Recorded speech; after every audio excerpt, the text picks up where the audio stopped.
আল্লাহর নবী বলেন জিবরিল ভাই তাড়াতাড়ি বলো 7 নম্বর দরজা দিয়ে কোন নবীর বেঈমান উম্মতি যাবে বলো।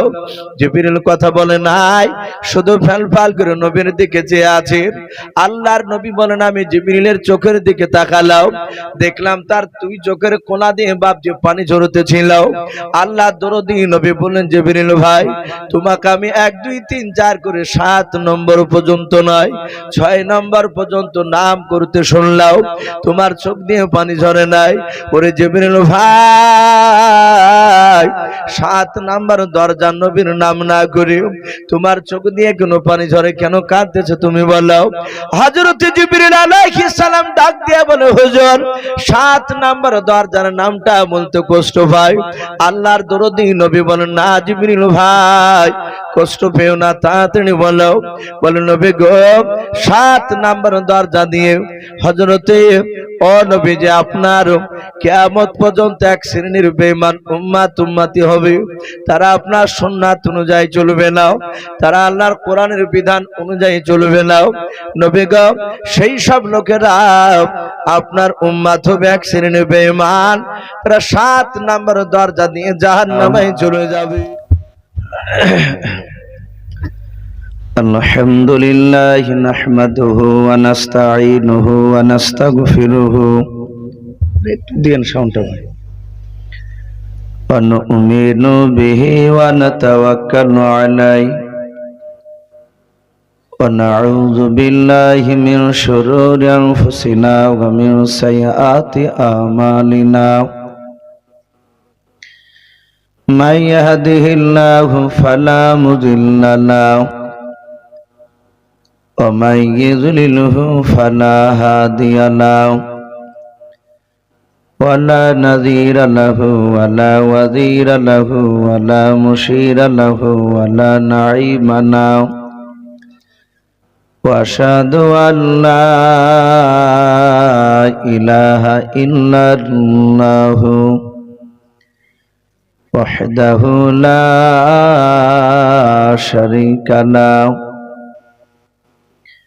لا جد له ولا ند له ولا مثل له ونشهد أن سيدنا وسندنا وحبيبنا وحبيب ربنا وحبيب ربنا وطبيبنا وطبيب قلوبنا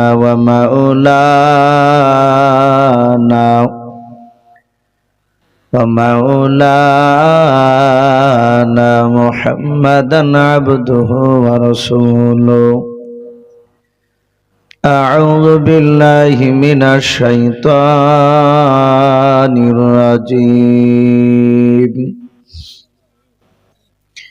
بسم الله الرحمن الرحيم. وما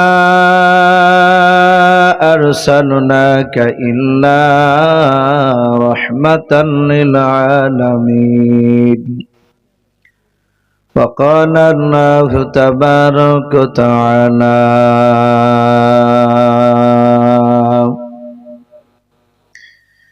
يا أيها الذين آمنوا وآمنوا. وقال الله تبارك وتعالى وعن أبي هريرة قال النبي صلى الله تعالى عليه وسلم أترك سنة لحبيبي لهؤلاء الحمقاء أو كما قال عليه الصلاة والتسليم. وعن أبي هريرة قال النبي صلى الله تعالى عليه وسلم إن الله لا ينظر إلى صوركم وأموالكم ولكن ينظر إلى قلوبكم وأعمالكم متفق عليه أو كما قال عليه الصلاة والتسليم إن الله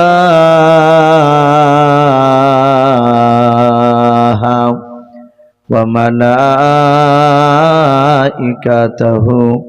يصلون على النبي يا أيها الذين آمنوا صلوا عليه وسلموا تسليما محبت সবাই দুরূদ ইব্রাহিম পড়ুন আল্লাহুম্মা সাল্লি আলা মুহাম্মাদিন ওয়া আলা আলি মুহাম্মাদ কামা সাল্লাইতা আলা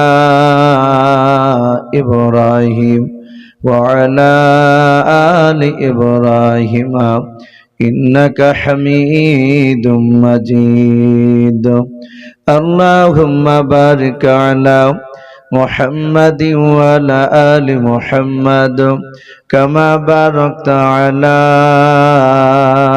إبراهيم وعلى آل إبراهيم إنك حميد مجيد صلى الله تعالى عليه وسلم কে আসনা বলে এই পৃথিবী হল উজালা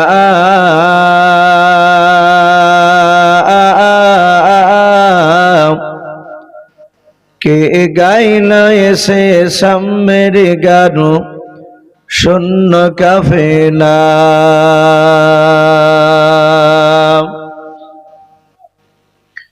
কে আসনা বলে এই পৃথিবী হল উজালা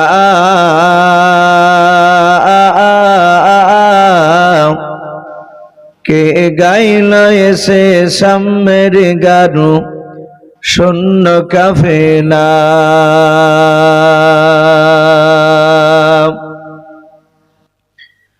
ও হাশমে মাকি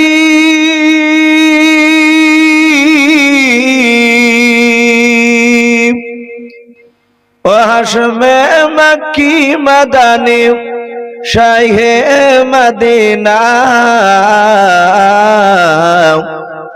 ও নূর নবী নূর নবী নূর মদিনা ও নূর নবী নূর নবী নূর মদিনা কে আসনা বলে এই পৃথিবী হল উজালা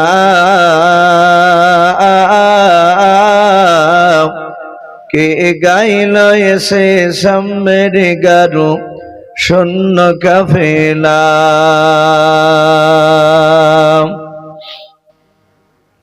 আহমদ মুহাম্মদ যিনি আখিরি নবী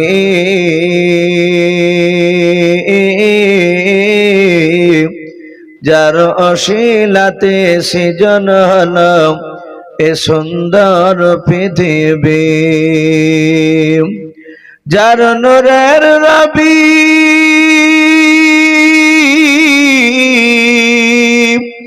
যার নূরের রবি দেখেন ছবি হয়ে যায় নবীর দিবানা নূর নবী নূর নবী নূর মদিনা নূর নবী নূর নবী নূর মদিনা কে আসনা বলে এই পৃথিবী হল উজালা কে গাইল এসে সাম্যের গান শূন্য কাফেলা হযরতে ওমর করতে কতল নবীর দারে যায় আর নূরানী তার চেহারা দেখে ওমর ফিদা হয়ে যায় একবার মহব্বতে বলুন সুবহানাল্লাহ হযরতে উমর করতে কতল নবীর দারে যায়,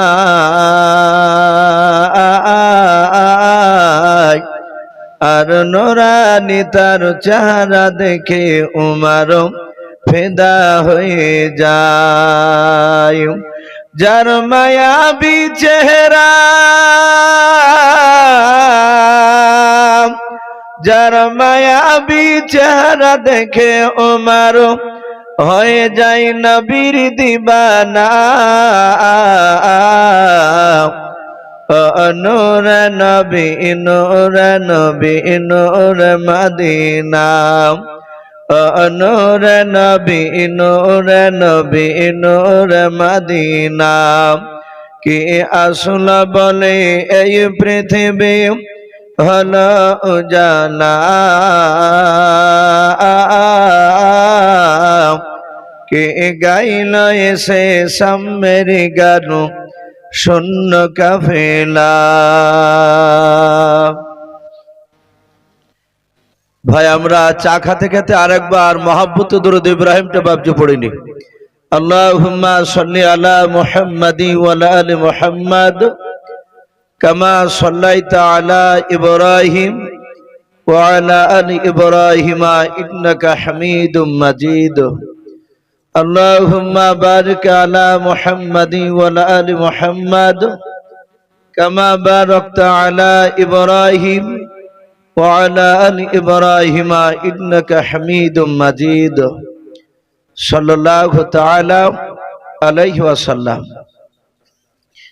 শ্রদ্ধেয় জনাব, আজকের জালসায় নির্বাচিত মনোনীত যোগ্যতম সভাপতি মহাশয় ও সম্মানিত আমন্ত্রিত ওলামে কেরাম ও আমার সম্মুখের শ্রদ্ধেয় বাজ্যেষ্ঠ বাবা জীবনেরা, আমার সমবয়স্ক সমজস্ব যুবক ভাইয়েরা, পর্দার আড়ালের মা বোনেরা ও আমার সম্মুখের কচি কচি স্নেহের বাচ্চারা, সকলকে জানাই আমার বুক ভরা ভালোবাসা সালাম। আসসালামু আলাইকুম ওয়া রাহমাতুল্লাহি ওয়া বারাকাতুহু। আলহামদুলিল্লাহ, সমস্ত প্রশংসা সে মহান রব্বুল আলামিনের জন্য, যে মহান রব্বুল আলামিন আমাদেরকে বড় ভালোবেসে রহম করে বিভিন্ন গুনার মজলিস থেকে বাছাই করে নিয়ে এসে প্রচন্ড শীতের রাত্রিতে গরম বিছানাকে বাপজি ত্যাগ করে তার রহমতের মজলিসে আমাদেরকে নিয়ে এসে বসা রব্বুল আলামিন সুযোগ করে দিয়েছেন। বাপজি এটা আমাদের বাহাদুরি নয়। আমরা হয়তো অনেকে ভাববো যে আমরা ইচ্ছাকৃত এখানে এসেছি, এটা হতে পারে না। এই ধারণা যদি থাকে বাপজি সেটা আমাদের ভুল। নবীজি বলেছেন আল্লাহ যাকে ভালোবাসে মহান রব্বুল আলামিন তার মহব্বতের বান্দা বান্দিকে এইরকম রহমতের মজলিসে নিয়ে এসে বসে দেয়। তাহলে আমরা বাপ যেখানে বসতে পেরেছি তাহলে জানতে হবে যে পেছনে করোনা আছে আমার আল্লাহর। বলুন আলহামদুলিল্লাহ। তো ভাই, সে মহান রব্বুল আলামিনের কৃপায় তার রহমতে এসে বাপজি দয়াতে তার রহমতের মজলিসে আমাদেরকে নিয়ে এসে বসে রেখেছে, আমরা বসে থাকতে পেরেছি। তাই মহান রব্বুল আলামিনের দরবারে শুকরিয়া স্বরূপ মহব্বতে উচ্চ আওয়াজে বলুন আলহামদুলিল্লাহ। আর একবার জোরসোরে বলুন আলহামদুলিল্লাহ। তারপরে পরে আপনার আমার নবী, যিনি ধর্মের গুরু, বিশ্ববরণ্য নেতা, নবী কুলের শিরোমণি পয়গম্বর আযম, যিনি সাইয়্যিদুল মুরসালিন ও খাতামুন নবিয়্যিন, যিনি হাবিবে কিবরিয়া আশরাফুল আম্বিয়া, যিনি হায়াতুন নবী, জিন্দা নবী, জনাবে মুহাম্মদুর রাসূলুল্লাহ সাল্লাল্লাহু তাআলা আলাইহি ওয়াসাল্লামের উপরে অগণিত দুরূদ ও সালাম বর্ষিত হোক, অর্পিত হোক। সকল বলুন আল্লাহুম্মা আমিন। ইসলাম দরদি বাবজো ভাইরা, আমি আপনাদের সম্মুখে কুরআনুল কারীম থেকে বেশ কয়েকটা এত টুকরা আমি পরিবেশন করেছি, তেলাওয়াত করেছি। তারপরে পরে বিশ্ব নবীজির পবিত্র জবান থেকে মাত্র দুটো হাদিসের টুকরা পাঠ করেছি। ইনশাআল্লাহ যথাসময়ের মধ্যে আমার বক্তব্য আমি ইতি করব। ভাই, যেহেতু লাস্টে আমি, আমার পরে মনে হয় আর বক্তা নেই। আজকে জালসার যিনি বিজ্ঞাপিত বক্তা প্রধান হিসাবে ছিলেন, উনি আমারই উস্তাদ হযরত মাওলানা শাইখুল হাদিস বদরুল আলম দামাত বারকাতুহুম আলিয়া। উনি আপনাদের সামনে বাপজি মূল্যবান কথা উনি আমার আগেই বলে ফেলেছেন। আমি আপনাদের কাছে বাপজি এসেছি দু চার কথা বলার জন্য। মানুষ আমরা বিরক্ত হব না, লাস্টেকার বক্তার বাপজির টাইম নির্ধারিত থাকে না। খুব যদি বেশি মানুষ শোনা হয়তো ঘন্টা খানিক, তার বেশি বেশি হলে বাপজি হয় তার মিনিট 15 আলোচনা শুনে। যেহেতু বাপজি লম্বা বিরাট রাত্রি, রাত্রি এখন 10টা 11টা মানে 12টার কাছাকাছি, মানে বিরাট রাত্রি। সেই 5টার আগে বাপজি মাগরিব হয়েছে। আমরা বসে আছি নবীজির বাপজি মহব্বতে একটু আখিরি দোয়া নেওয়ার উদ্দেশ্য নিয়ে। আল্লাহ রাব্বুল আলামিন তার রসুল জনাবে মোহাম্মদ রাসূলুল্লাহ সকলে বলুন সাল্লাল্লাহু তাআলা আলাইহি ওয়াসাল্লাম। আমরা জানি নবী আমার দুনিয়ার বুকে এক নয় দুই নয় 63 বছর বাপজি বেঁচে ছিলেন। এই 63 বছরের মধ্যে রাসূলুল্লাহ মাত্র বাপজি 23 বছর ইমানের মেহনত করেছিলেন। বলুন আলহামদুলিল্লাহ। মাত্র 23 বছর। এই 23 বছর ইমানের মেহনত করার পর আল্লাহ রসুলকে বাপজি শুরু জামানায় সবাই বাপজি নবীকে চিনত না। মানুষেরা জানত যে ইনি আলামিন সত্যবাদী এলাকার মানুষরা, কিন্তু মক্কার বাহিরকার মানুষরা তারা বিশ্ব রসুলকে তারা জানত না। কিন্তু মানুষেরা বাপজি বলা বলি করত, তাই তারা শোনার পর এসে নবীর চরিত্র দিকে তারা ফলো করত।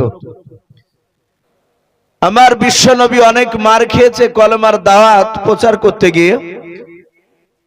কিতাবে এসেছে নবী মসজিদে নববীতে সাহাবাই কেরামদেরকে নিয়ে বাপজি আলোচনা করছিলেন।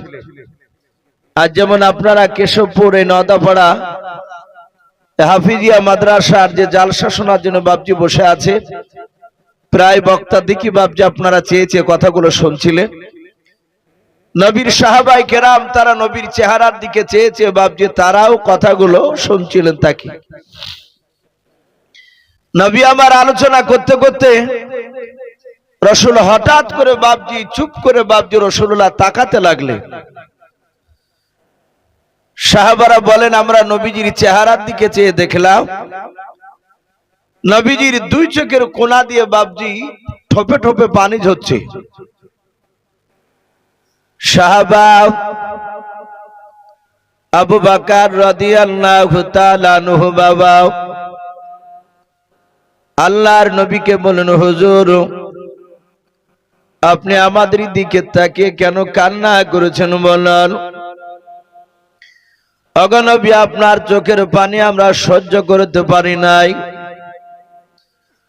আল্লাহর নবী জনাবে মুহাম্মদ রাসূলুল্লাহ সাল্লাল্লাহু তাআলা আলাইহি ওয়াসাল্লাম নবী আমার বললেন, আবু বকর আমি তোমাদের চেহারা দেখেছি, আমার বহুদিনকার পুরানো কথা মনে পড়ে যায়। হযরতে আবু বকর ডাক দিয়ে বলেন, নবী গো আপনার এমন কি পুরানো কথা মনে পড়ে যায়? রাসূল বলেন, নবী বলেন, সাহাবা এখানে অনেকগুলো সাহাবা তোমরা রয়েছো, এই সাহাবার মধ্যে অনেক সাহাবার কথা আমার মনে পড়ে যায় যে দিনকা তারা আমাকে চিনতে পেরেছিল নাও, না চিনার কারণে আমাকে ধরে তারা মেরেছিল। ওরে সাহাবা আবু বকর আমি সেই সাহাবাদের দিকে চেয়ে দেখতে যে তারা আজকে আমার জন্য জীবন দিতে পর্যন্ত তারা তৈরি হয়ে গিয়েছে। আল্লাহ নবীর সাহাবা হযরত ওমর ফারুক রাদিয়াল্লাহু তাআলা আনহু নবীজির হাত দুখানা জোড়ে ধরে কেঁদে কেঁদে বলতে লাগলেন, নবী গো বেয়াদবি হলে মাফ করবেন হুজুর। ওগো নবীজি আমি উমার ইমান আনার পর রাসূল শুনালেন বেঈমানেরা আপনাকে মারার কেউ সাহস পায় নাই। ওগো নবীজি, আমি আপনার কাছে ঈমান আনার পূর্বে বেঈমানেরা আপনাকে অনেকে ধরে মেরেছে। ও রাসূল, আমি ওমর ঈমান আনার পর আর কোন বেঈমান আপনাকে মারতে পারে নাই। আল্লাহ দরদি নবী ওমরের হাত ওখানে ধরে বলেন, ওমর রে, তুমি হয়তো ভুলে গিয়েছো, আমার মনে আছে। ওমর, তুমি ঈমান আনার পর এক ইহুদের আলেম বেঈমান আমাকে অন্যায় করে কথা বলেছিল। ওমর বলছিল, হুজুর, আপনাকে অন্যায় করে কথা বলেছিল এক বেঈমান। সেই ইহুদির আলেম বলে, হ্যাঁ। হযরত উরাইকা রাদিয়াল্লাহু তাআলা আনহু তিনি রাসূলুল্লাহর পাশে বসা ছিলেন। উনি বললেন, ফিদাকা আবি ওয়া উম্মি ইয়া রাসূলুল্লাহ, ওগো নবী, আপনার পদতলে আমার পিতামাতা কুরবান হয়ে যাক। নবী, আপনি বলুন, ওমর ঈমান আনার পর কোন ব্যক্তি বেঈমান আপনাকে গালিগালাজ করেছিল? কারণ বাপজি ওমর এত শক্তিশালী পালোয়ান ছিল।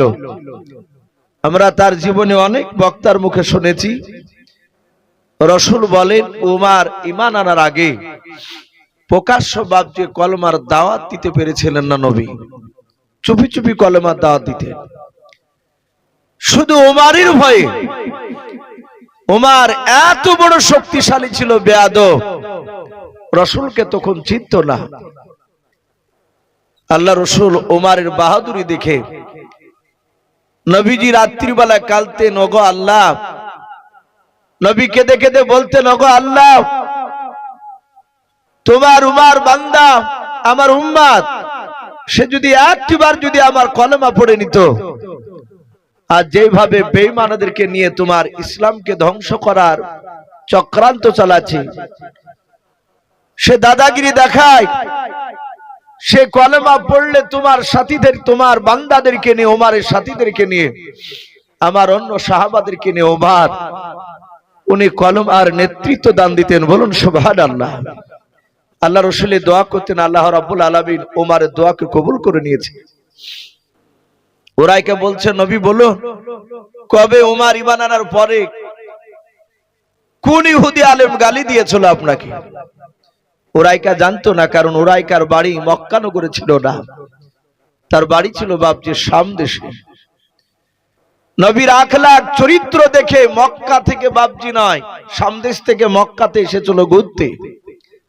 আবু জেহেলের বাড়িতে বেড়াতে এসে নবীর ব্যবহার দেখে সে কলমা পড়েছিল। বলুন সুবহানাল্লাহ। সেই উরাইকা জানতে চাইলে নবী বলতে শুরু করলে, কিতাবে লিখেছে বাপজি সিরাতে হালবে বলে একটি কিতাব, উলামায়ে দেওবন্দের লেখা। সে কিতাবটিতে রাসূলুল্লাহর বাপজি জীবনী পাওয়া যায়। এক ইহুদির আলেম বাপজি, সে রাসূলুল্লাহকে চিনে না, কিন্তু সে কিতাবে পড়েছে তাওরাত, জাবুর বলে কিতাব, যাকে আমরা জবুর কিতাব বলি। সে কিতাবে পড়েছে আখিরি জামানা রাসূল আসবে, সে নবী সারা পৃথিবীর মধ্যে শ্রেষ্ঠ নবী। আমরা এমন একজন বাপজি নবীকে পেয়েছি, যে নবী দুনিয়াতে আসার পূর্বেও একেবারে আদম আলাইহিস সালাম থেকে নিয়ে হযরত ঈসা রুহুল্লাহ আলাইহিস সালাম পর্যন্ত 1,24,000, মতান্তরে 2,24,000 নবী রাসূল আল্লাহ যত পাঠিয়েছে, সব নবী রাসূলের কাছে আল্লাহ আনন্দ করে আমার বিশ্ব রাসূলের অ্যাডভার্টাইজ করেছেন। জোরে বলুন আলহামদুলিল্লাহ। নবীজির কথা বলতেন, আমি আখিরি জামানার আমার রাসূলকে আমি পাঠাবো। সম্মানিত ভাইরা, আমার বাবা জীবনেরা, এই নবীজির গুণাবলী শোনার পর অন্যান্য নবী রাসূলরা তারা বলতেন, ওগো আল্লাহ, আমাকে নবী রাসূল না করে যেই নবীর তুমি বর্ণনা করেছো এত বড় দামি নবী, সেই নবীর যদি আমাকে উম্মাত করে বানাতে পাঠাতে, তাহলে আমি নবী রাসূল হওয়ার চেয়ে নবীর উম্মাত হলে এর চেয়ে বেশি খুশি হতাম। বলুন সুবহানাল্লাহ। এই নবীর আফসোস করতেন, সেই নবীর উম্মাত আমরা। ইহুদের আলেম পড়েছে যে মুহাম্মদ সাল্লাল্লাহু তাআলা আলাইহি ওয়াসাল্লাম যিনি আখিরি জামানার রাসূল হবে, তিনার চরিত্র সব ভালো, কিন্তু তার সবচেয়ে বাবজি দুটো বড় মহৎ গুণ হবে। সেটা হচ্ছে বলা হয়েছে কিতাবে তাওরাত জুবুর কিতাবে, যে আখিরি জামানার যিনি রাসূল হবে, তিনার সামনে হাজারো অন্যায় করলে তিনি অন্যায়কারীকে তিনি মাফ করে দিবেন। উনি জীবনে আমানতের খেয়ানত করবেন না। এটা হচ্ছে বাবজি রাসূলুল্লাহর চরিত্র কথা দেওয়া আছে। আর নবী পবিত্র জবানে এটা বলেছেন, আমার যারা উম্মতি হবে তাদের চরিত্র খারাপ হবে না। বলুন আলহামদুলিল্লাহ। সে আলেম হোক আর হাজি হোক আর যেই বেটা হোক না কেন, নবীর প্রকৃতি উম্মত হতে হলে বাবজি তার চরিত্রের মধ্যে কোনো ভুল আসবে না নবীর উপর ঈমান আনার পরে। আমার বিশ্ব নবীর বাবজি কথাটা শোনার পরে ইহুদির আলেম মনে মনে চিন্তা করলে মনে হয় রাসূলুল্লাহ দুনিয়ার বুকে চলে এসেছে। যে ইহুদির আলেমটা বাবজি কিতাবটা পড়েছিল, সেই ইহুদি আলেমটার নাম কিতাবে এসেছে বাবজি রাহাব। কি নাম বললাম ভাই? রাহাব বলে নাম। ইহুদির সবচেয়ে বাবজি আরবের মধ্যে বড় আলেম। সে আলেম কিতাবটা পড়ার পর তার একটা ভাতিজাকে ডেকে বলল, ভাতিজা এত সাজগোজ করে কোথায় বেরোছো? বলে, চাচা আমি শাম দেশে যাচ্ছি। বলে, কেন? বলে, আমি সেখানে ব্যবসা করতে যাচ্ছি। আল্লাহ রাসূল সাল্লাল্লাহু তাআলা আলাইহি ওয়াসাল্লামের ব্যাপারে ইহুদির আলেমটা সে জীবনীটা পড়েছে তাওরাত জুবুরে, কিন্তু ইহুদি আলেমটা রাহাবের বাবজি ভাতিজা, সে কিন্তু নবীকে চিনে না। বলল, ভাতিজা সিরিয়ায় ব্যবসা নাই, শাম দেশে ব্যবসা করতে গেলে দেখবা মানুষে যদি বলা বলি করে যে মক্কা নগরে একটা যুবক ছেলে সে নবুয়ত দাবি করেছে, তার নাম হবে মুহাম্মদ। সকলে ঠোঁট নড়ে বলুন সাল্লাল্লাহু আলাইহি ওয়াসাল্লাম। সেই নবীর আব্বার নাম হবে আব্দুল্লাহ, তার দাদার নাম হবে আব্দুল মুত্তালিব। সে নবুয়ত দাবি যদি করে, এই ভাতিজা তাহলে তুমি দয়া করে ওখান থেকে ছুটে এসে একটু ঘটনাটা আমাকে একটু শোনাবা। মোবাইল পড়ে গেছে। যাক ভাই, একটা মোবাইল পাওয়া গেছে। কোন বাপজির কোন ভাই কিংবা মা বোনের যদি পড়ে যায়, সঠিক প্রমাণ দিয়ে এই জালসাটি স্টেজের উপর রাখা আছে, দয়া করে নিয়ে যাবে। আর কেউ যদি বলা বলি করে, যার মোবাইল সে যদি জানতে না পারে, আপনারা অনেকে শুনতে পাচ্ছেন, সে ব্যক্তিকে একটু বলবেন, সে এসে নিয়ে যাবে, না হলে হয়তো বেচারা কষ্ট পাবে। তো ভাই আমি বলছিলাম, ইহুদির আলেমটা বললো, ভাতিজা তুমি ছুটে এসে আমাকে বলবা। বলে, ঠিক আছে, অসুবিধা নাই চাচা, আমি শুনলি আমি এসে বলে যাব। আপনারা জানেন আজ কয়েক মাস বাবজি পার হয়ে গেল, বছর পার হয়ে গেছে। কর্ণাটকে বাবজি একটা যুবতী বোন আমার, মুস্কান বলে নাম, অনেকেই চিনেন। উনি কলেজে যাচ্ছিলেন, আর এক শ্রেণীর বাবজি বেয়াদব ছেলেরা তারা অন্য একটা স্লোগান তার সামনে বলছিল। আর সেখানে মেয়েটা আল্লাহকে দিকে লক্ষ্য করে ভরসা করে, হাদিসে এসেছে যারা ঈমান আনবে, প্রকৃতি যাদের ঈমান আসবে, তারা আল্লাহকে ছাড়া কাউকে ভয় পাবে না। বলুন আলহামদুলিল্লাহ। তো ওই মেয়েটা নারের তাকবীর দিয়েছিল। এই নারের তাকবীর দেওয়ার কারণে ছোট বড় প্রতিটা মানুষ বাবজি ওই মেয়েটাকে বাবজি ইউটিউবে তারা দেখেছিল। সারা পৃথিবীর মুসলমানের ঈমানকে বাবজি জাগিয়ে দিয়েছিল ওই মেয়েটা, শুধু একবার দুবার নারের তাকবীর বলাতে। কিন্তু মেয়েটার বাড়ি কর্ণাটকে, অথচ আমরা তার নামগুলো শুনতে পেয়েছিলাম। আমার বিশ্বনবী এমন একটা দেশে জন্ম নিয়েছিলেন, যে দেশে গোটা পৃথিবীর মানুষরা বাবজি মক্কা নগরে হজ করতে যেত। বলুন আলহামদুলিল্লাহ। সকলেই বাবজি হজ করতে যেত। আল্লাহ দরুদি নবী জনাবে মুহাম্মদ রাসূলুল্লাহ সাল্লাল্লাহু তাআলা আলাইহি ওয়াসাল্লামের কথা ইহুদির আলেমরা বাপজি নয়, সামদেশে মানুষেরা বলা বলি করছে। একজন আরেকজনকে বলছে, ভাই শুনেছিস? বলে কি শুনেছি বলো? বলে মক্কা নগরে নাকি একটা ছেলে আলামিন বলে তাকে মানুষেরা ডাকতো, সত্যবাদী বলে। সে নাকি জীবনে কারো অন্যায় করেনি, মিথ্যা কথা বলেনি। সে লোকটা আজ কয়েকদিন হলো সে নবতে দাবি করেছে, কলেমা দাওয়াত দিচ্ছে। মানুষেরা সব নবীজির গুণাবলী গুলো তারা শুনছিল। ইহুদির আলেমটার ভাতিজা সেও শোনার পরে 4-5 দিন সোজা ছুটে এসে তার চাচাকে বলল, চাচা, যেই লোকটার কথা বলছিলেন যে নবীর, সেই নবী মক্কা নগরে কলেমা দাওয়াত দিতে শুরু করেছে। বলে তাই? বলে হ্যাঁ। ইহুদির আলেমটা বাপজি সে চিন্তা করলো রসুলের কাছে যাওয়া লাগবে আমাকে, আমি তার হাতে হাত দিয়ে কলেমা পড়ে মুসলমান হব। ইহুদের আলেমটা ঘর থেকে বাপজি 5টা টাকা হাতে করে নি পকেটে ভরে নিয়ে সে সোজা চলে গেল মক্কা নগরে। মক্কার কিছু লোককে বলে, ভাই এখানে মুহাম্মদ সাল্লাল্লাহু আলাইহি ওয়াসাল্লাম বলে ব্যক্তিটা কোথায় আছে? কিছু লোক বলে, সামনে যাও দেখতে পাবা।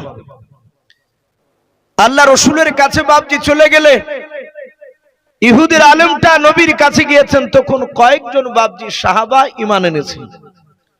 সবাই রসুলের উপর বাপজি তখন ঈমান আনেনি, মুসলিম কয়েকজন, উমারও ঈমান আনেনি তখন।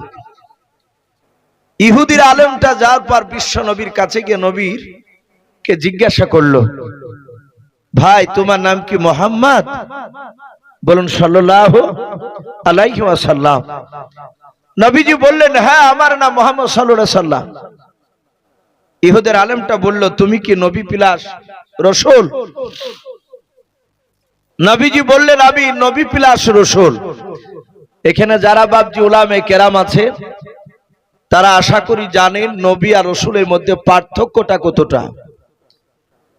কিন্তু অনেক সাধারণ মানুষ আপনারা যারা হয়তো কোরআন হাদিস পড়েননি, তারা নবী আর রাসূল পার্থক্য হয়তো বুঝতে পারবেন না। এতটুকু মনে রাখবেন, সব নবী রাসূল হতে পারে না, কিন্তু সব রাসূল নবী হতে পারে, এতটুকু পার্থক্য।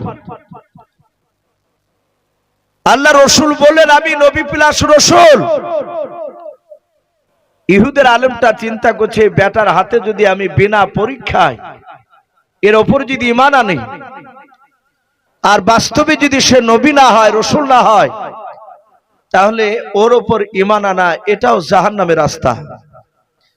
আবার চিন্তা করছে, এই নবীকে যদি পরীক্ষা নিতে যায়, পরীক্ষা নিতে গিয়ে যদি আমার মওত হয়ে যায়, তাহলে এটাও জাহান্নামের রাস্তা।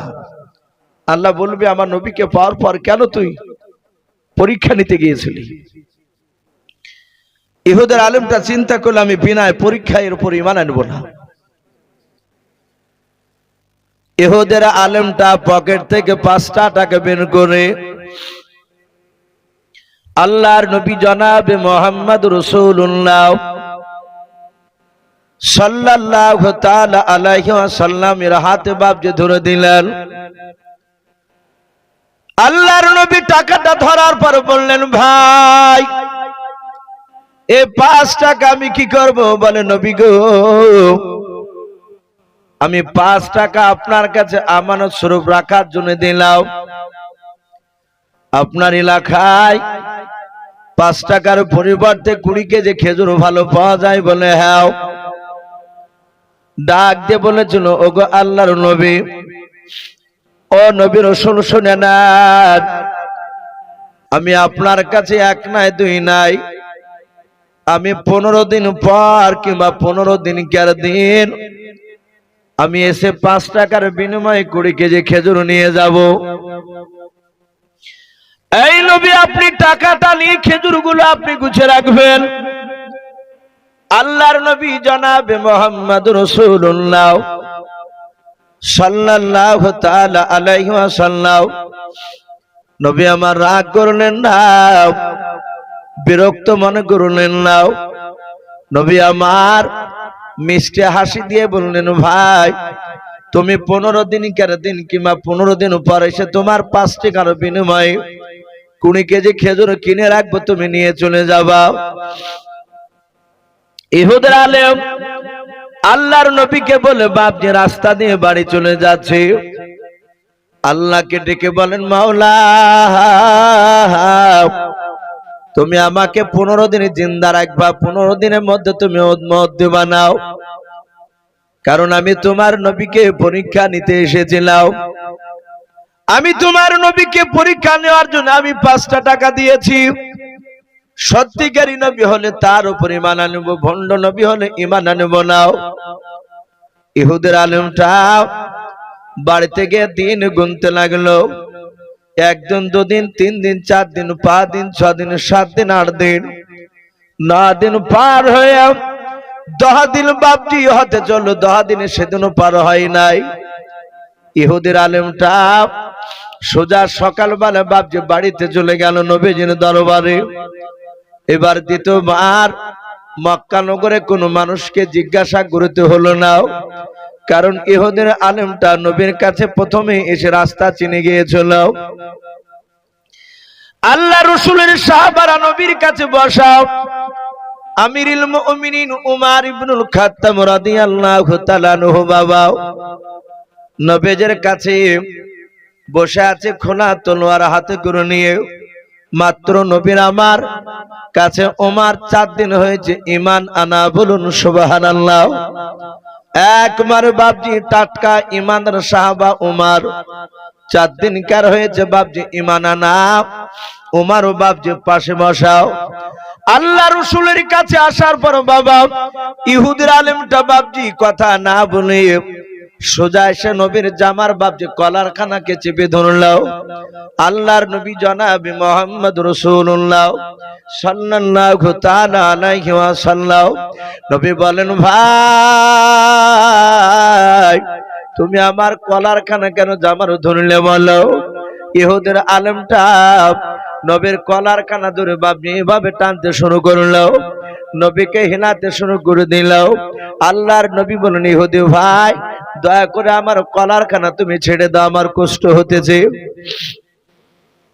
ইহুদির আলেম বাপজি শুনলো না। আল্লাহর নবীকে ডাক দিয়ে বলল, ভণ্ড তোকে কারা নবী বলে মানে বল, কারা সত্য নবী বলে মানে বল। আল্লাহর নবী বললেন, ভাই এই দেখো আমার পাশে যারা বসে আছে এরা সবাই মিলে আমাকে সত্য নবী বলে মেনে নিয়েছে। ভাই রে, কেন তুমি আমার কলা ধরে আমাকে ন্যায় অন্যায় করে কেন কথা বলছো, আমাকে লিদু ভাষায় কেন কথা বলছো বলো? ইহুদের আলেমটা বলল, তুই ভণ্ড নবী, তোর আব্বা ভণ্ড, তোর মা মিথ্যাবাদী, তোর দাদা মিথ্যাবাদী, 14 পুরুষ তোর মিথ্যাবাদী। ওরে ভাই আল্লাহর নবী ডাক দিয়ে বলেন, ইহুদি ভাই তুমি আমাকে কেন অত বড় মিথ্যা তহমত লাগাছো বলো? আমার কলার কেন খানা ছেড়ে দাও, কেন এরকম অন্যায় করে কথা বলছো বলো? ডাক দিয়ে বলেছিল, ভাই তোমার কাছে আমি 1 না 2 নাই, আজ 20 দিন পার হতে চললো। তোমার কাছে 20 দিন আগে আমি 5টা টাকা দিয়ে গিয়েছিলাম। আমি 15 দিনকার দিন এসে খেজুর নিয়ে যাব বলেছিলাম 20 কেজি, তুমি কথা দিয়েছিলে। 15 দিন আসলাম, সেদিন তুমি অস্বীকার করেছো। তারপরের দিন আসলাম, সেদিন অস্বীকার করলে। আজকে 4 দিন হলো তোমার কাছে আমার আসাও, তুমি একেবারে ওয়াদা খেলাফ করে মিথ্যাবাদী নবী। এই তোমাকে মিথ্যাবাদী নবী, তোমাকে সত্য বলে কেউ মানা যাবে না। এরা বুঝে না, তাই তোমাকে বারণ করেছি, এদেরকে বারণ করেছি, এরা যেন তোমাকে কথা যেন সত্যবাদী বলে যেন না মানে। আল্লাহর নবী জনাবে মুহাম্মদ রাসূলুল্লাহ সাল্লাল্লাহু তাআলা আলাইহি ওয়াসাল্লাম ডাক দিয়ে বললেন, ভাই ইহুদি আমার মনে হয় তোমার গণনার মধ্যে ভুল রয়েছে। ওরে ইহুদি ভাই আজ 1 2 3 4 করে আজ 10 দিন হতে চললো, পার হয় না। আর ইহুদি বলছে, না এই আমি তোর কথা শুনবই না, এর আগে তুই এভাবে মিথ্যা কথা বলেছিস। আল্লাহর নবী জনাবে মুহাম্মদ রাসূলুল্লাহ সাল্লাল্লাহু তাআলা আলাইহি ওয়াসাল্লাম। দরদে নবী আমার, চোখ দিয়ে বাপজি পানি ঝরতেছে নবীজির। ইহুদি এত জোরে কলার কানা চেপে ধরে টানাটানি করেছিল। হযরত ওমর পাশে বাপজি আপনার বসেছিলেন, দাঁড়িয়ে গেলেন। দাঁড়িয়ে যাওয়ার পর ওমর উলুঙ্গা তলোয়ারের বাপজি উল্টো পিঠ দিয়েও ওমর ইহুদির ডান হাতে বাপজি এত জোরে আঘাত করেছে, এত জোরে আঘাত করেছে। আল্লাহর নবী বাপজি বলেছিলেন ওমর ঈমান আনার পরে ওমরের বাহুতে আল্লাহ এত শক্তি দিয়েছেন। আল্লাহর নবী বলেন আমার ওমরের হাতে দুনিয়ার 50টা যুবকের শক্তি একাই আমার ওমরকে দিয়েছিলেন। বলুন সুবহানাল্লাহ। এত বাপজি হাতে ওমরের বাপজি বাহুতে শক্তি দিয়েছিলেন আল্লাহ। ওই তলোয়ারের উল্টো পিঠ দিয়ে ওমর বেঈমান ইহুদি বলে বাপজি জোর আঘাত করে দিয়েছে। ইহুদির হাত খানা নবীজির কলার থেকে ছুটে গিয়েও ইহুদির বাপজি হাতে তলোয়ার মারা জায়গাটায় ইহুদি বাম হাত দিয়ে ধরে বুকের সাথে এভাবে চেপে ধরে ইহুদি কান্না করতে লাগলো। আল্লাহ রাসূলের বাপজি সাহাবা ওমর ডাক দিয়ে বলেছিলেন এই বেঈমান হাত নামাও, ওমর এখনো মরা নাই, জিন্দা আছে। বলুন সুবহানাল্লাহ। এই কথা বলার পর ওমর বিশ্ব নবীকে ডাক দিয়ে বলল হুজুর আপনি অনুমতি দেন, এ বেঈমানকে আর পৃথিবীর বুকে বেঁচে রাখবো না, এ বেঈমানকে এখনই তাকে জাহান্নামে পাঠিয়ে দেব। ও আল্লাহর নবী যে আপনি একবার হুকুম দেন। আল্লাহর নবী জনাবে মুহাম্মদ রাসূলুল্লাহ সাল্লাল্লাহু তাআলা আলাইহি ওয়াসাল্লাম ইহুদের চেহারার দিকে বাপজি চেয়ে দেখলেন। ইহুদের চাউনি বাপজি আলাদা মনে হচ্ছে, কিন্তু তার চোখ দিয়ে পানি ঝরতেছে। ইহুদি মনে মনে ভাবছে মওলা রে, তোমার নবীকে আমি পরীক্ষা নিতে এসেছিলাম বলে তোমার নবীকে আমি অন্যায় করে গালি দিয়েছি।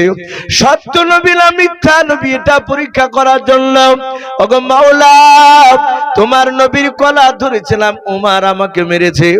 আমি দেখতে চাই তোমার নবী ওমরের মারের বিচার করে কেনাও। যদি বিচার না করে তাহলে জানবেন আখিরি জামানার নবী হতে পারবে না, এ ভণ্ড নবী, মিথ্যা নবী। আল্লাহ রাসূলের চেহারার দিকে চেয়েছি কান্না করেছিলেন।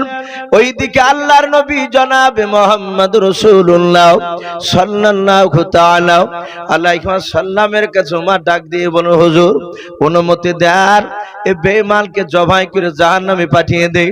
এত বড় স্পর্ধা ওমরের সামনে আপনার কলা ধরে টানাটানি করতেছিল। আল্লাহর নবী বলেন ওমর উত্তেজিত হও না, তুমি বসে যাও। ওমর বসে পড়লেন। আল্লাহর নবী বলেন ওমর রে তাড়াতাড়ি বলো ইহুদে তোমার কলা ধরে চলো না আমার কলা ধরে চলো বলো। ওমর বুঝতে পেরেছে এটা আমার বেয়াদবি হয়ে গিয়েছে। আল্লাহর নবী ডাক দিয়ে বলেন ওমর রে তাড়াতাড়ি বলো তোমার কলা ধরে চলো না আমার কলা ধরে চলো ইহুদি বলো। ওমর বললেন নবী গো আপনার কলা ধরে চলো আমার কলা ধরে নাই। আল্লাহর নবী বলেন ওমর আমি কি তোমাকে মারতে বলেছিলাম? বলে নাও।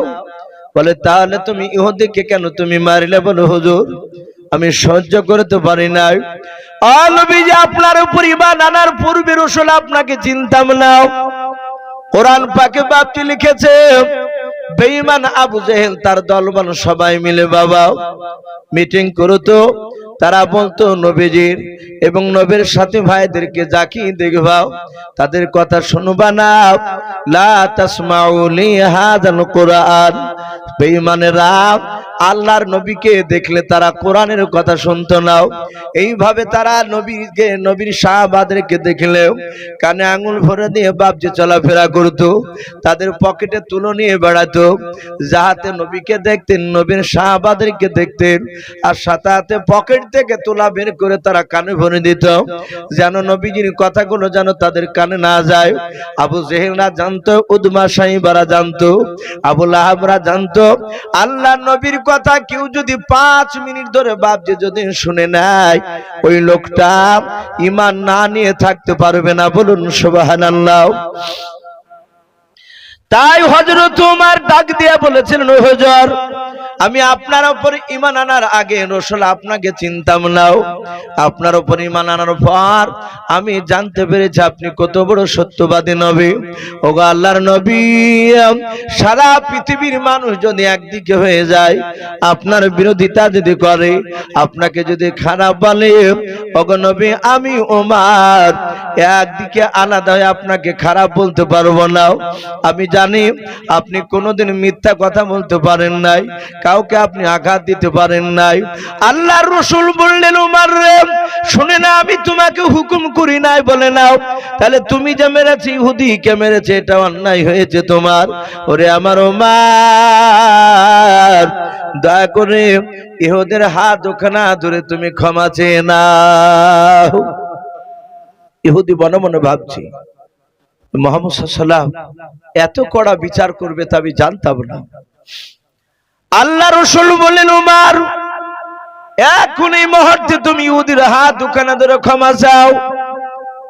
ওমর আর শিকিন বরাবর বাপ যে দেরি করলেন নাও, সাথে সাথে ইহুদির হাত ওখানা ধরে বললেন, ওরে ইহুদি ভাই, ওমর কিন্তু বাতিলের কাছে মাথা নত করা বান্দা নয়, বলুন সুবহানাল্লাহ। ওমর ঈমান আনার পর থেকে ওমর লোকটা একেবারে আলাদা, সব সাহাবারা জানতো। ওমর ঈমান আনার পর শুধু রাসূল আর আল্লাহকে ছাড়া কাউকে চিনতেন না। আমরা জানি ওমরের আসল নাম হচ্ছে ওমর ইবনুল খাত্তাব, খাত্তাবের বেটা ওমর। কিন্তু আরেকটা নাম তার লাকাব দেওয়া হয়েছে ফারুক, বলে না ওমর ফারুক রাদিয়াল্লাহু তাআলা আনহু। এই ফারুক এটা আরবি শব্দ, এর আবিধানি করতে হচ্ছে বাপজি পার্থক্যকারী। ওমরে ফারুক, ওমর পার্থক্যকারী। কেন আল্লাহ রাসূল ফারুক টাইটেল দিয়েছিলেন? আমরা জানি আবু বকর, এর ভালো নাম হচ্ছে আবু বকর ইবনে আবু কুহাফা। আবু কুহাফার বেটা আবু বকর। কিন্তু আবু বকরের বাপজি আপনার নামের শেষে দেখেন সিদ্দিক বলে না? এই সিদ্দিকটা নবীজির দেওয়া টাইটেল, এমনি এমনি দেয়নি। আমার বিশ্ব নবী আবু বকর সিদ্দিক এই কারণে বলেছিলেন যে সিদ্দিক, আজ থেকে তুমি সত্যবাদী, তুমি মিথ্যা বলতে পারো না। আমরা জানি বিশ্ব নবী মেরাজে গিয়েছিলেন, মেরাজ থেকে ফিরে এসে মক্কাতে বাপজি মসজিদে মক্কা থাকা অবস্থায়, মক্কাতে নবী থাকা অবস্থায় মদিনাতে যাওয়ার আগে মেরাজে গিয়েছিলেন। কে বলেছেন 49 বছর বয়সে, কে বলেছে বাপজি 51-52 বছরে। তা আল্লাহ রাসূল মেরাজ থেকে ফিরে এসে সকাল বেলায় ফজর নামাজ পড়ে সাহাবাদের সামনে মেরাজের ঘটনা আলোচনা করছিলেন। বেঈমান আবু জেহেলরা, উতবা, সাইবারা, ওরা প্রতিদিন সকাল বেলায় মসজিদের দেওয়ালে গিয়ে কান লেগে শুনতো যে মুহাম্মদ সাল্লাল্লাহু আলাইহি ওয়াসাল্লাম রাতের বেলায় এমন কি কথা বানিয়েছে। নিত্য নতুন কথা বলে, নিশ্চয় বানায়। তাই তারা মসজিদের পাশ থেকে বাপজি কথাগুলো শুনতো, শুনে নবীর বিরুদ্ধে অপপ্রচার করে বেড়াইতো। মেরাজের ঘটনা যাহাতে শুনলেন, আবু জেহেলরা জানালা দিয়ে দেখলো যে কোন সাহাবা আসে নাই। কিতাবে লিখেছে সেদিন আসে নাই আমার বিশ্ব নবীর বন্ধু আবু বকর। যে কোনো কারণবশত বাপজি ফজর নামাজ পড়তে যেতে পারেনি। আবু জেহেল, উতবা, সাইবা এরা সব বেঈমানেরা। আর 10টা লোক সোজা আবু বকরের বাড়িতে। আবু বকরকে গিয়ে বলছেন, আবু বকর, আমরা তো তোমাদের দুশমন আর তোমরা আমার দুশমন। আমি সত্য কথা বললে তো বিশ্বাস করবা না। তোমার নবী আজ এমনই ভুলভাল কথা বলেছে, এ শুনলে তুমি অবাক হয়ে যেতে। আবু বকর বললেন, আমার রাসূল ভুলভাল বলতে পারে না, বলুন আলহামদুলিল্লাহ। এটা আমার বিশ্বাস, নবী মিথ্যা কথা বলতে পারে নাই, ও ভুলভাল বলবে না। আবু জেহেল বলল, এক্ষুনি শুনে আসলাম লাত উজ্জার কসম বলছি।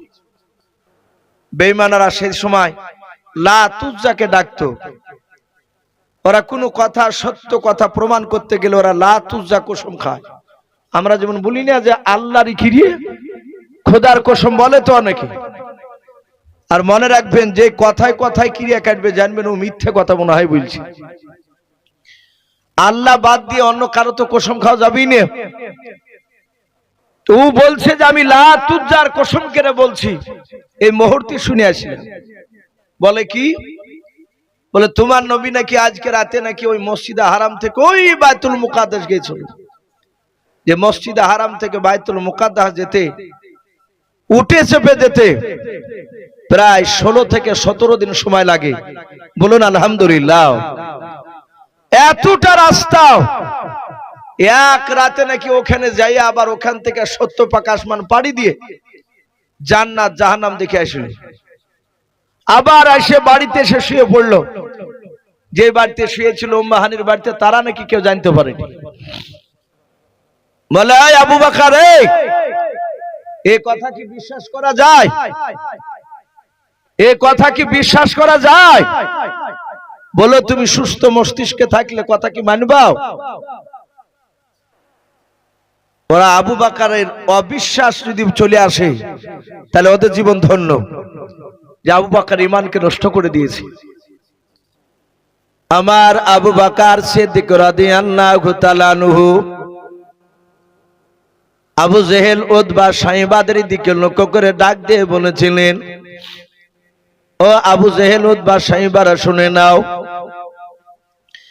যেই কথাগুলো তোমরা আমার সামনে বয়ান করলাও, এই কথাগুলো কি রাসূলুল্লাহর জবান দিয়ে বের করেছে বলাও? তোমরা বানে বানে বলছো না, বলে নাও। যেগুলো আলোচনা করলাম চুল পরিমাণ আমরা বাড়তে বলি নাই, এবং চুল পরিমাণ আমরা কম বলি নাই। হুবাহুব জেরাস কবে শোনালাও। আবু বকর বাপটি ডাক দিয়ে বলেছিলেন, আবু জেহেল, আল্লাহর নবীর জবান দিয়ে যদি কথাগুলো বেরিয়ে যায়, নবী যদি বলেন আমি মেরাজে গিয়েছিলাম, আমি আবু বকর আল্লাহর নবীর কথাগুলো সত্য বলে মেনে নিলাম। বলুন সুবহানাল্লাহ।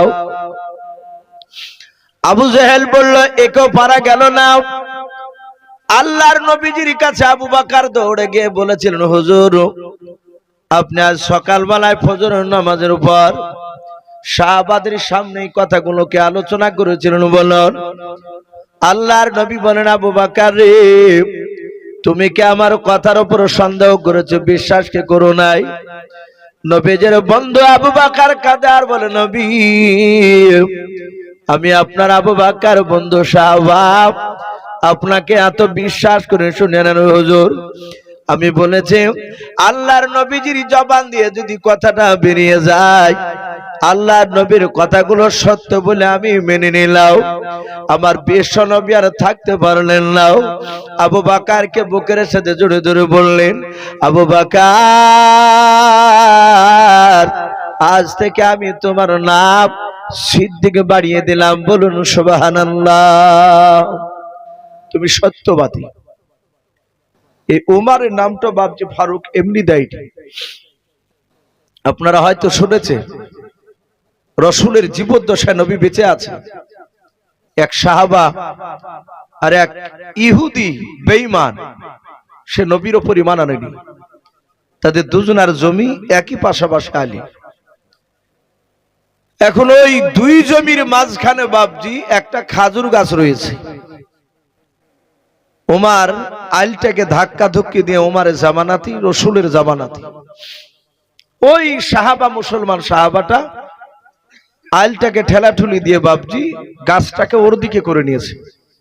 আমাদের এলাকায় এক শ্রেণী মানুষ আছে, দেখেন, অনেকে বলে যে আল কাটে। এবার যারা আল কাটে তারা দেখবেন কাপড়কে এমন করে বান্না মারবে, কাপড়কে আটে সিটে বসে বাপজি লাগবে ওই আল কাটতে।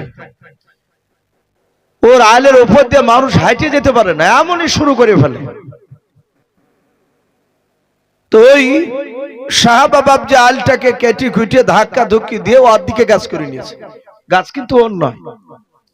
ইহুদি সকালবেলা যে দেখছে গাছ ওর দিকে, মুসলমান সাহাবার বাড়িতে এসে বললেন, ভাই গাছটা আমার, তুমি কেন করে নিয়েছো? বলে না এই গাছ আমার। বলে রসুলকে ডেকে নিয়ে এসে দেখাবো। সাহাবা ডেকে নিয়ে আসলো, নবী দেখলেন। নবী ন্যায্য বিচার করে বললেন, ভাই সাহাবা, এই গাছটা তোমার দিকে নয়, এই গাছটার হকদার হচ্ছে ইহুদি। সে আমাকে না মানো, সে তো মানুষ, এই গাছ ওকে ছেড়ে দাও। নবী বিচার করিতে চলে গেলেন।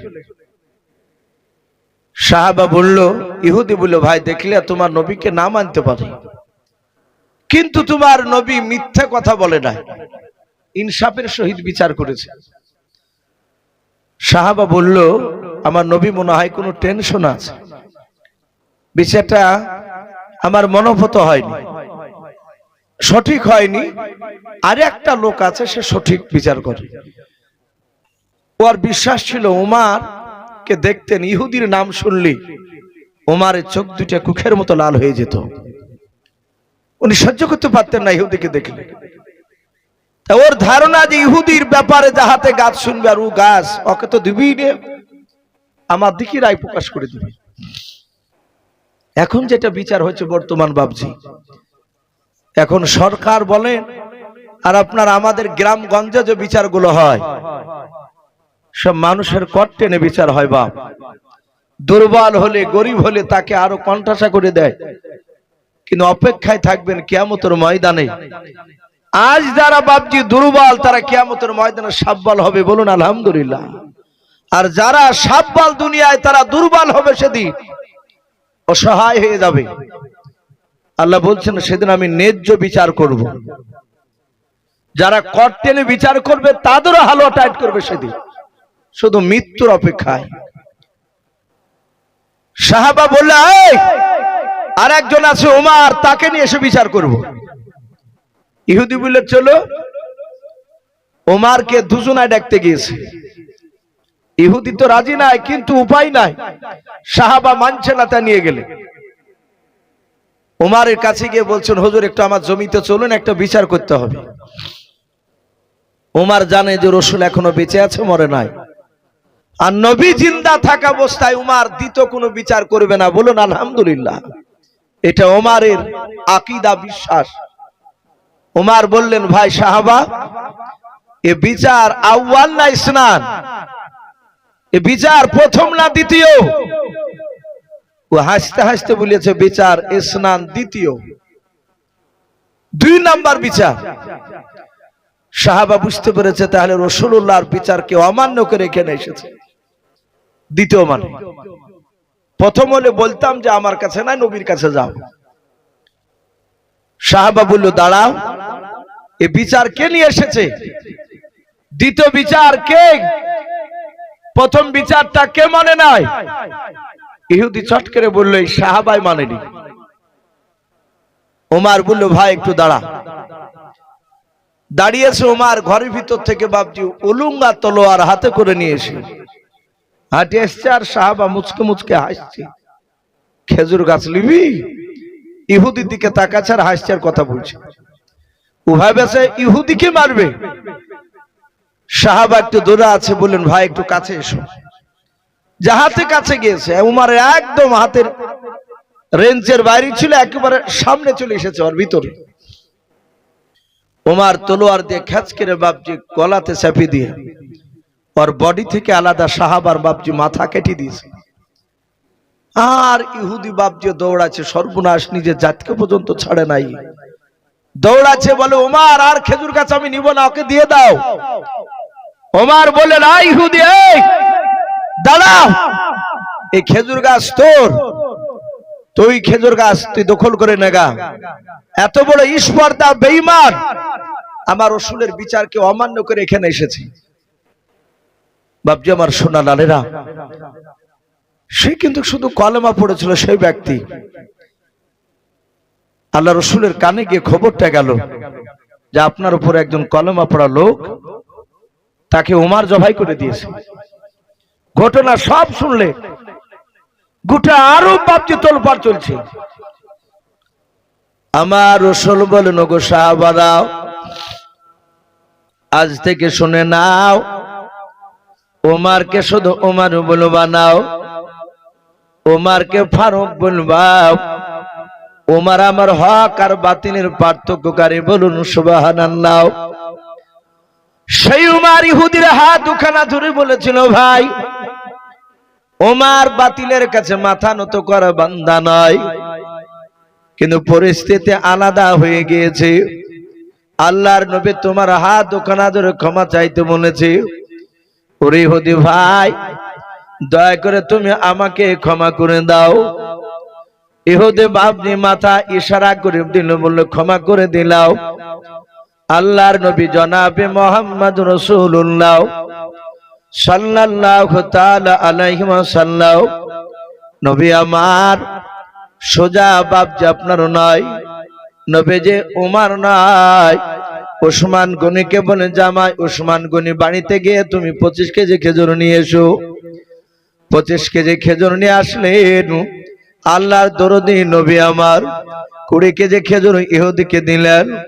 আল্লাহর নবী ডাক দিয়ে বলেন, ইহুদি ভাই তোমার গণনার মধ্যে ভুল রয়েছে। আজ 1 2 3 4 করে 10 দিন হতে চলো, 10 দিনও পার হয় নাই রে ভাই। এই নাও 5 টাকার পরিবর্তে 20 কেজি খেজুর তুমি নিয়ে নাও।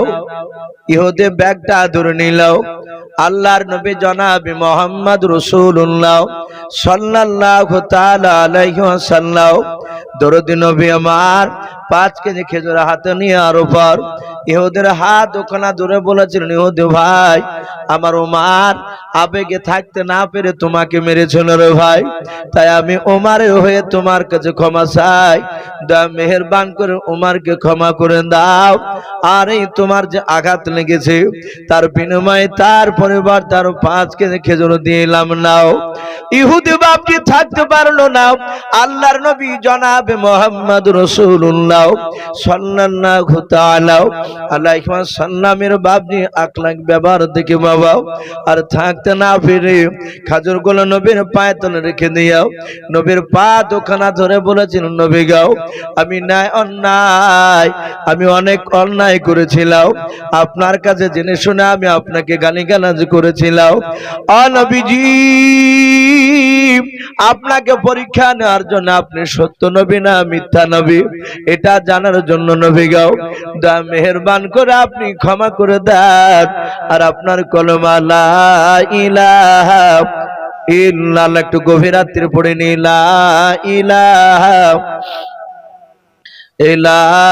ইলাহা ইল্লাল্লাহ লা ইলাহা तौहीद का डंका आलम में, तौहीद का डंका आलम में बजा दीवा कमले आला आकाने हक ला इलाहा इल्लल्लाह। भाई लज्जा करें একটু পড়ে নি, লা ইলাহা লা ইলাহা ইল্লাল্লাহু মুহাম্মাদুর রাসূলুল্লাহ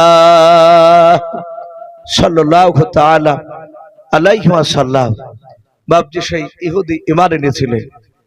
আল্লাহ রাসূলের সাহাবা উমর বলছেন, নবী গো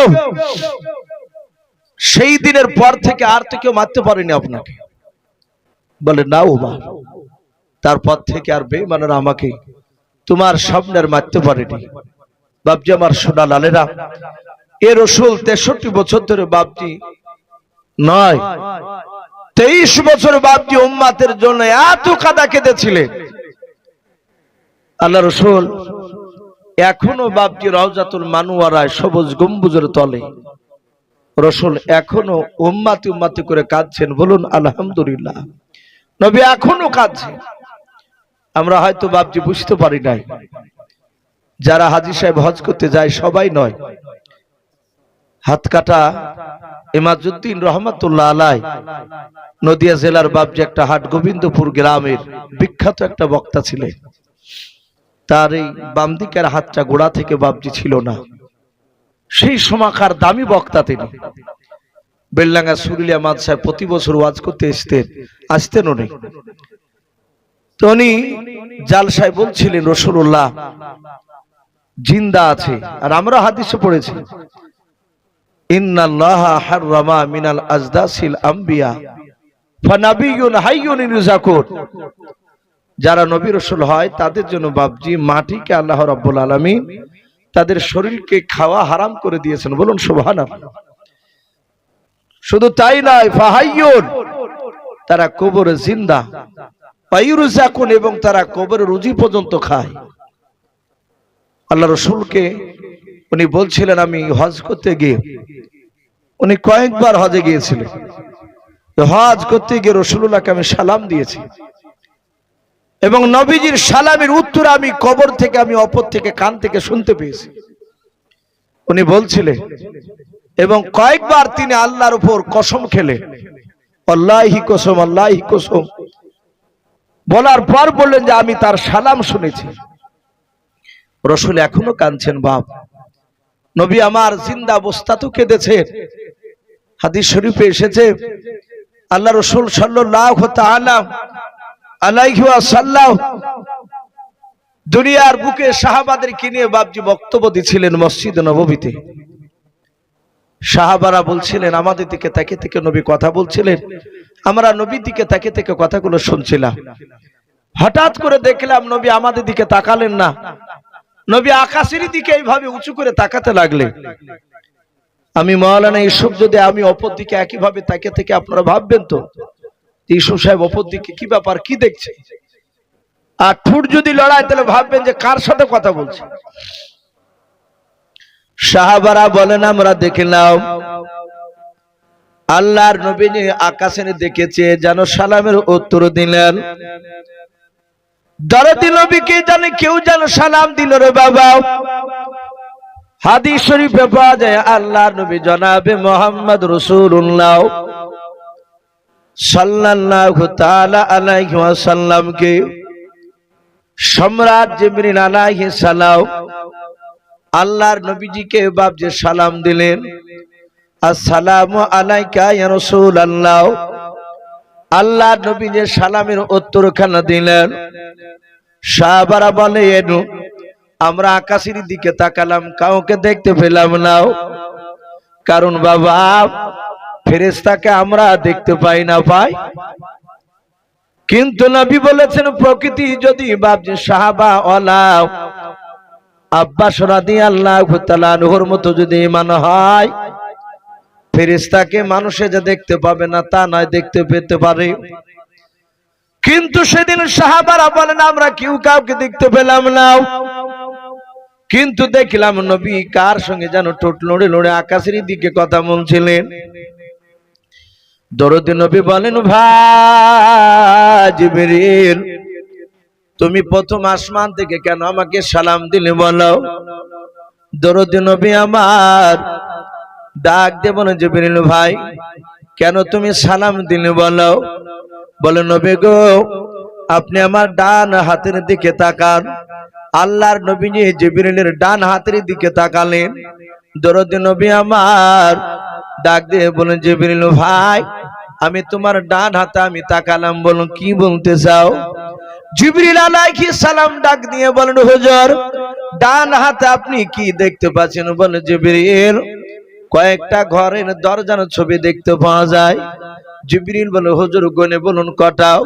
আল্লাহর নবী তাকে থেকে বললেন 1 2 3 4 করে। বাবা নবী যে বলুন 7টা দরজাও। জিবরিল বলেন, হুজুর জান্নাত কটা? বলে, জান্নাত হচ্ছে 8টা।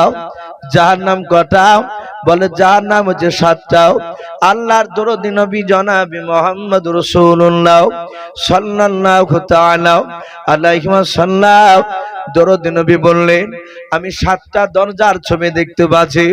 জিবরিল বলে, হুজুর এই 7টা দরজা হচ্ছে জাহান্নামের দরজা। আল্লাহ রাসূল বলেন, ওরে জিবরিল ভাই 7টা জাহান্নামের দরজা কেন তুমি আমার কাছে নিয়ে এসেছো বলো? আমাকে কেন দেখাতে এসেছো বলো? বলো, হুজুর আমার আল্লাহ পাঠিয়েছে আপনার কাছে। প্রথম দরজা দিয়ে কোন নবীর বেঈমান উম্মতি যাবে জাহান্নামে। দ্বিতীয় দরজা দিয়ে কোন নবীর বেঈমান উম্মতি যাবে জাহান্নামে। এটা আপনাকে দেখানোর জন্য আমাকে পাঠিয়েছে আল্লাহর নবী জনাবে মুহাম্মদ রাসূলুল্লাহ সাল্লাল্লাহু তাআলা আলাইহি ওয়াসাল্লাম। দরুদ নবী আমার ডাক দিয়ে বলেন, জিবরিল ভাই তাড়াতাড়ি বলো প্রথম নাম্বার দরজা দিয়ে কোন নবীর বেঈমান উম্মাত উম্মতি জাহান্নামে যাবে বলো। জিবরিল বলে হুজুর প্রথম দরজা দিয়েও হযরত আদম শফিউল্লাহ আলাইহিস সালাম, হযরত দানিয়াল আলাইহিস সালাম, হযরত শীশ নবী আলাইহিস সালাম, এইভাবে বাপজি বেশ কয়েকটা নবী রাসূলের নাম করলেন। ডাক দিয়ে বলেন হুজুর এই সব নবী রাসূলদের এক শ্রেণীর বেঈমান উম্মাত উম্মতি হবে, তারা এই প্রথম কারণ দরজা দিয়ে জাহান্নামে চলে যাবে।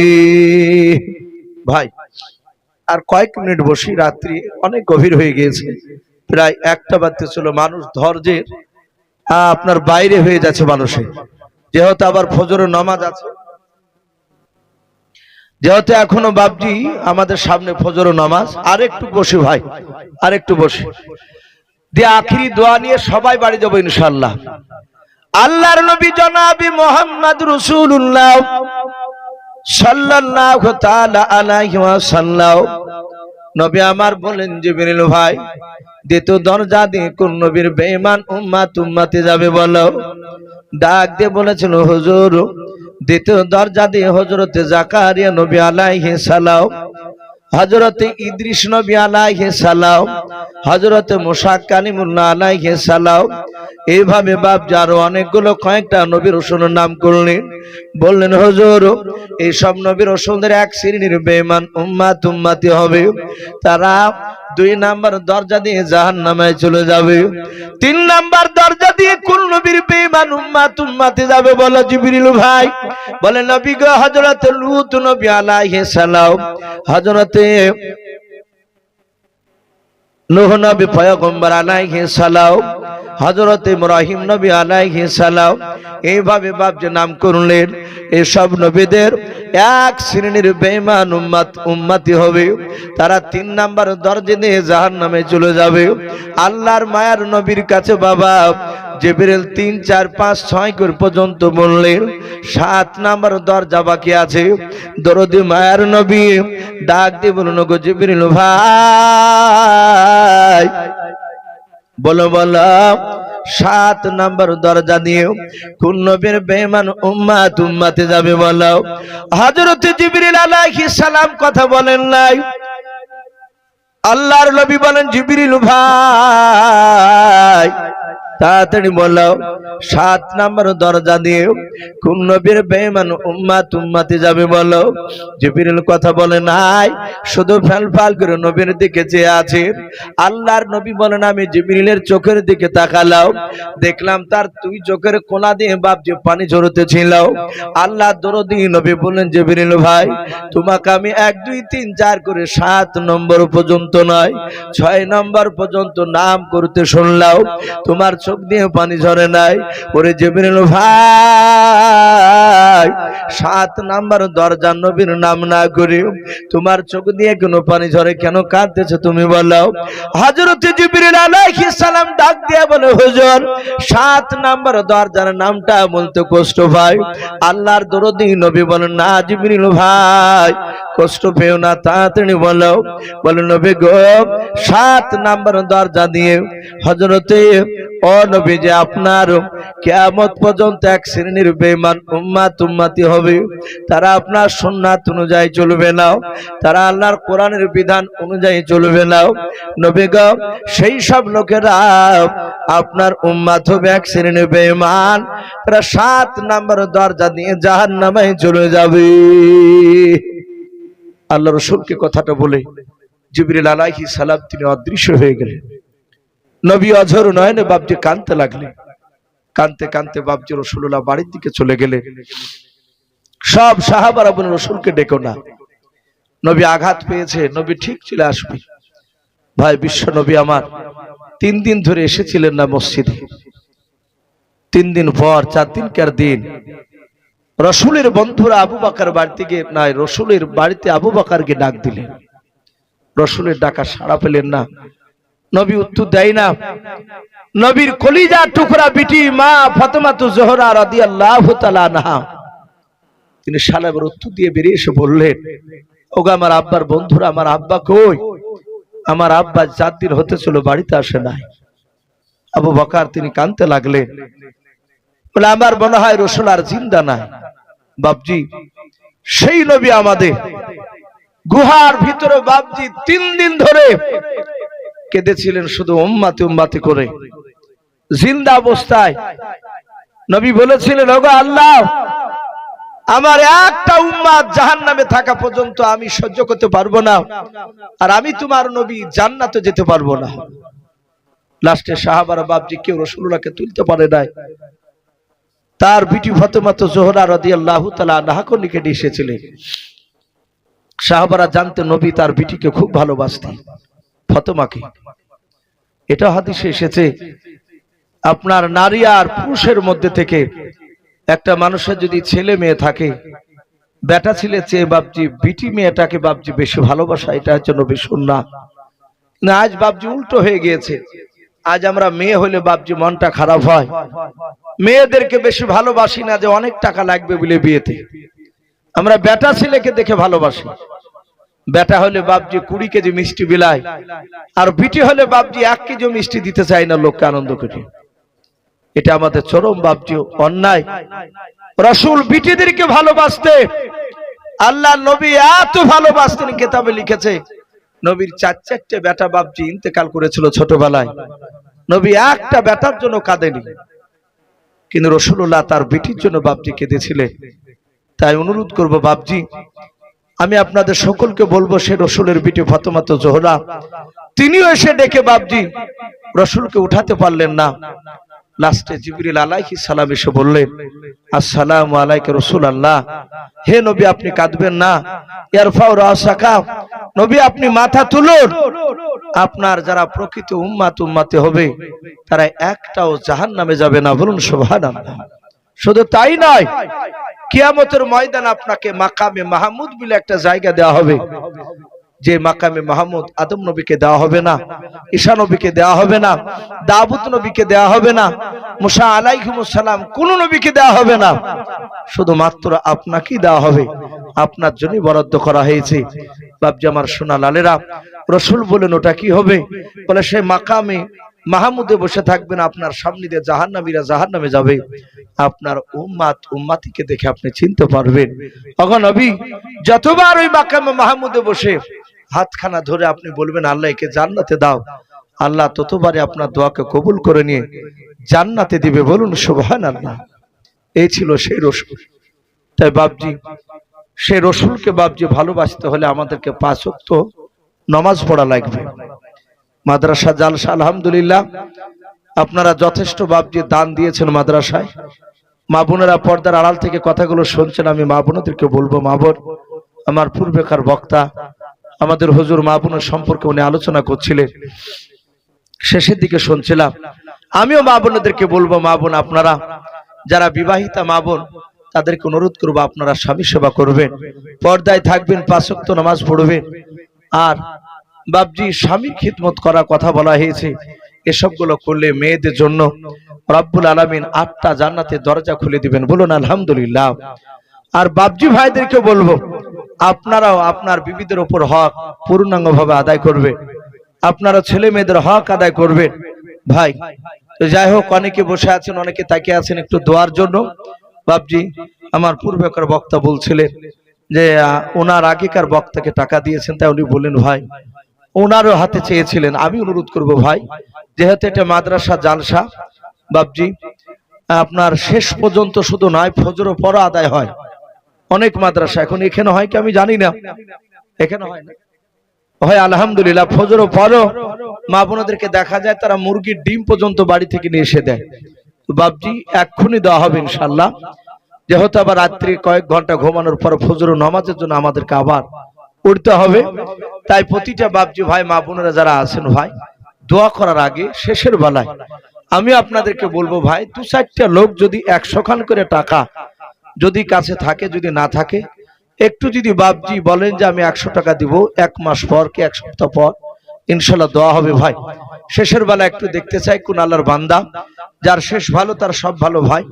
2-1টা লোক 100 টাকার হবে না ভাই, যদি 400 টাকা যদি বাপজি হয়, তাও তো বাপজি আপনার না হলে ছেলেগুলোর বাপজি একদিনকার খাবার তো হবে। জি একটু আসো ভাই, যদি কেউ থাকেন শেষের বেলা, আপনারা যথেষ্ট দানের হাত দিয়েছে, আমার পূর্বেকার বক্তার হাতে অনেক টাকা দিলে, ও বাপজি ভাই মা বোনেরা, যদি থাকে কারো কাছে 100 টাকা, আমি 2-4 জনের কাছে একটু দেখতে চাই ভাই। এই দেখেন মাশাআল্লাহ, এই দেখেন বাপজি আমার নতুন 100 টাকা নোট আল্লাহ রাস্তায় ধরে দিয়েছেন, আল্লাহ তার দানকে কবুল করুন। এ দেখেন আরেকজন ভাই, উনি 200 টাকা দান করেছেন, আল্লাহ তার দানকে কবুল করুন। আচ্ছা হাজী সাহেব নাই নাকি? মাশাআল্লাহ। এদিন আরেকজন ভাই আমার 100 টাকা দিয়েছেন, আল্লাহ তার দানকে কবুল করুন, বলুন আল্লাহুম্মা আমিন। ভাই আমরা লজ্জা করব না, 10 টাকা থাকলে ইনশাআল্লাহ দিয়ে যান শেষের বেলায়। এই দেখেন আলহামদুলিল্লাহ 5 টাকার কয়েন, হ্যাঁ অনেকগুলো। আরেকজন ভাই আমার 100 টাকা দিয়েছেন, এই কয়েলগুলো প্রায় 50 টাকার বেশি হয়ে যাবে। আলহামদুলিল্লাহ ওনাদের দানকে আল্লাহ কবুল করুন। আরেকজন বাপজি আমার 100 টাকা দিয়েছে নগদ, আল্লাহ তার দানকে কবুল করুন, বলুন আল্লাহুম্মা আমিন। ভাই হরকত বরকত হয়। এই দেখেন 2-3 জনকে দেখতে গিয়ে আলহামদুলিল্লাহ আমার মনে হয় 1,000 কাছাকাছি হয়ে গেছে। এই দেখেন আরেকজন ভাই আমার 500 টাকা দান দিয়েছেন, বলুন মারহাবা। ইনশাআল্লাহ দোয়া হবে ভাই, এখনই দেওয়া হবে। ওগো মা বোন, আপনাদের কাছে আমি দেখতে চাই দুটো একটা মা বোনকে দিতে পারবেন না 50 কিংবা 100 টাকা করে? আমি মা বোনদের কাছে একটু দেখতে চাই। আমি হাজী সাহেবকে বলবো, হাজী সাহেব একটু মা বোনদের কাছে একজনা যদি গেটের মুখখানে দাঁড় করেতেন, কোন মা বোন যদি দুটো একটা দিত, ভাই দোয়া করবে ইনশাআল্লাহ। এই দেখেন আরেকজন বাপজি আমার 100 টাকা, মাশাআল্লাহ। আর একজন ভাই আমার 50 টাকা, আল্লাহ তাদের দানকে কবুল করুন, বলুন মারহাবা। নারে তাকবীর।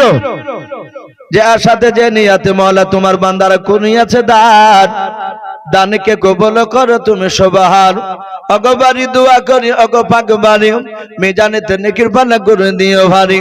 আর দোয়া করি মাওলা তাহার জন্নতে সুখে শান্তি রেখো তুমি দুনিয়ার বুকে, আল্লাহুম্মা আমিন। নারে তাকবীর। ভাই আসি ভাই, এখনই দেওয়া হবে ভাই, আমরা চলে যাব না। মাশাআল্লাহ। দেখেন আরেকজন ছোট্ট একটা ছেলে আপনার 100 টাকা দান করেছেন, আল্লাহ তার দানকে কবুল করুন। ভাই আসি।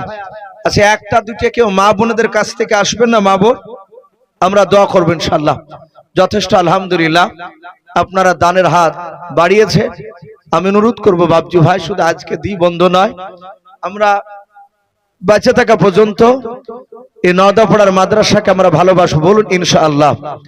সারা পৃথিবীর মাদ্রাসাকে ভালোবাসতে হবে, কিন্তু যেহেতু আপনাদের এলাকার মাদ্রাসা, এই মাদ্রাসাকে বেশি একটু গুরুত্ব দেওয়া দরকার, আমরা দিব, বলুন ইনশাআল্লাহ। তো ভাই যাই হোক, এক্ষুনি দেওয়া হবে। আমরা যারা আছি সকলে একবার দুরূদ ইব্রাহিম পড়ব। মাশাআল্লাহ। দেখেন আরেকজন ভাই আমার 500 টাকার দাতা, বলুন মারহাবা। নারে তাকবীর। আল্লাহ রাব্বুল আলামিন সকল দানকারী দানকে আল্লাহ কবুল করুন, বলুন আল্লাহুম্মা আমিন। ভাই নাম করছি না বলে কিছু মনে করবেন না।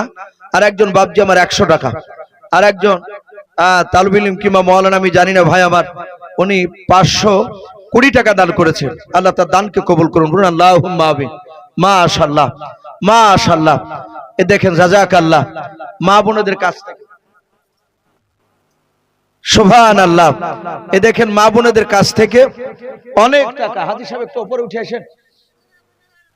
মাশাআল্লাহ। দেখেন মা বোনদের কাছ থেকে 100 টাকা, 200 টাকা, আপনার 50 টাকা, 20 টাকা, 10 টাকা, 5 টাকা, 50 এভাবে অনেকগুলো টাকা এসেছে আলহামদুলিল্লাহ।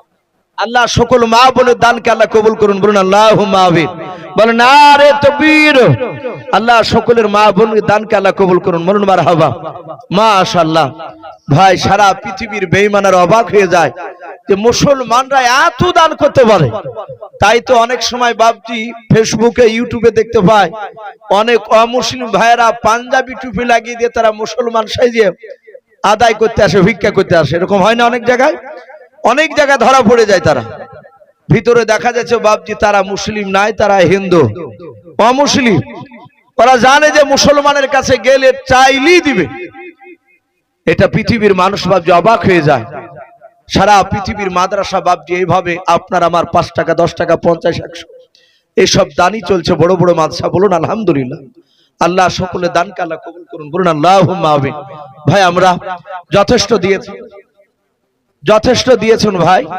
আমরা একবার দুরূদ ইব্রাহিম পড়ে নিই। আল্লাহুম্মা সাল্লি আলা মুহাম্মাদি ওয়া আলা আলি মুহাম্মাদ কামা সাল্লাইতা আলা ইব্রাহিম ওয়া আলা আলি ইব্রাহিম ইন্নাকা হামিদুম মাজিদ। আল্লাহুম্মা বারিক আলা মুহাম্মাদি ওয়া আলা আলি মুহাম্মাদ কামা বারাকতা আলা ইব্রাহিম ওয়া আলা আলি ইব্রাহিম ইন্নাকা হামিদুম মাজিদ। এ দেখেন আবার শেষের বেলায় মা বোনদের কাছ থেকে অনেক টাকা এসেছে। জগতে করে নবীর ঘরে অগা আম্মা বিটিতে, অগা আম্মা বিটিতে, কাহার আগে কে যাবে সেই খোদার জান্নাতে। মা আয়েশা কয় ফাতেমা অগা জোহরা, আমি জিনার সঙ্গে নিছে আল্লাহর পিয়ারা। পিতা আয় আমার আবু বকর প্রথম ইমানদার, অগ প্রথম ইমানদার, সব বিবিদের চেয়ে বেশি আমার অধিকার। আমার কাছে হাদিসিয়াত, আমার কাছে হাদিসিয়াত নাই কাহার কাছে, অগ নাই কাহার কাছে, কাহার আগে কে যাবে সেই খোদার জান্নাতে। মা ফাতেমা বলে ও মা ঠিক বলেছো, এত কথার মাঝেও তুমি আসল বলেছো। তোমার কাছে হাদিস আছে, তোমার কাছে হাদিস আছে, আছে বিপল গুণ, নাই যে তোমার আছে আমার নবীর দেহের খুন। কেমন স্বামীর খুনকে তুমি রাখবে পিছেতে, অগ রাখবে পিছেতে, তোমার আগে জান্নাত যাব। আব্বাজান নবী বলেন যে জগতে করে নবীর ঘরে অগা আম্মা বিটিতে, অগা আম্মা বিটিতে, কাহার আগে কে যাবে সেই খোদার জান্নাতে। ভাই আমরা উঠবো না ইনশাআল্লাহ, আমরা শেষের বেলা একবার তওবা করে নি। আস্তাগফিরুল্লাহ রব্বি মিন কুল্লি যামবি ওয়া আতুবু ইলাইহি লা হাওলা ওয়ালা কুওয়াতা ইল্লা বিল্লাহি আলিয়্যিল আযীম। না ভাই বললাম ভাই আর হবে না। যাক মাশাআল্লাহ। এই দেখেন আরেকজন ভাই আমার, উনি 30 টাকা দান করেছেন। আল্লাহ তার দানকে আল্লাহ কবুল করুন, বলুন আল্লাহুম্মা আমিন। ভাই তো যাই হোক, আর 2-4টা কলি বলি ইনশাআল্লাহ দোয়া হয়ে যাবে এখনো। ভাই আজ নবী গো আমার গড়ায়া সংসার, হিজরত করিলেন সোনার মদিনায়। আজ নবী গো আমার গড়ায়া সংসার, শুয়ে আছেন সোনার মদিনায়।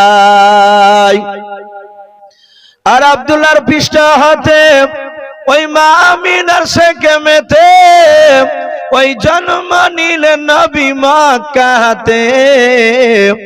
আজ নবী গো আমার গড়ায়া সংসার, হিজরত করিলেন সোনার মদিনায়। আর নবী উম্মতের মায়ায় এখনো কেঁদে যায়, নবী উম্মতের মায়ায় এখনো কেঁদে যায়, ওই আশিকের কান্দন বোঝা যায়। আজ নবী গো আমার গড়ায়া সংসার, হিজরত করিলেন সোনার মদিনায়। আজ নবী গো আমার গড়ায়া সংসার, আরাম করিলেন সোনার মদিনায়। মাশাআল্লাহ। ভাই আমরা যে যে অবস্থায় আছি আমরা হাত তুলে একটু দোয়া করি। আল্লাহুম্মা আমিন। আলহামদুলিল্লাহি রাব্বিল আলামিন ওয়া আকিবাতুল মুত্তাকিন ওয়াসসালাতু ওয়াসসালামু আলা রাসূলিল আমিন ওয়াসসালাতু ওয়াসসালামু আলা সাইয়্যিদিল মুরসালিন। রব্বানা যালামনা আনফুসানা ওয়া ইল্লাম তাগফির লানা ওয়া তারহামনা লানাকুনান্না মিনাল খাসিরিন। আয় আল্লাহ, গভীর রাত্রিতে মওলা প্রায় একটা পার হতে চলল রে মওলা।